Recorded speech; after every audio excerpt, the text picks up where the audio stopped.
Damon here with IGN News. Education organization Medical Realities has announced the first live virtual reality surgery stream called VR in OR. The stream is set for April 14th.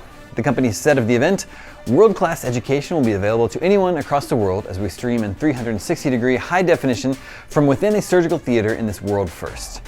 The stream will show the removal of a tumor from the colon of a male cancer patient in his 70s. Although the patient's name was not revealed, he is said to be excited by the prospect of participating in the first VR operation. The feed from the event will be delayed by 1 minute in case anything should go wrong. Medical Realities hopes that members of the public, students, and surgeons can view the surgery on their own devices and become immersed in the operating environment. For more VR news, stick with us here at IGN.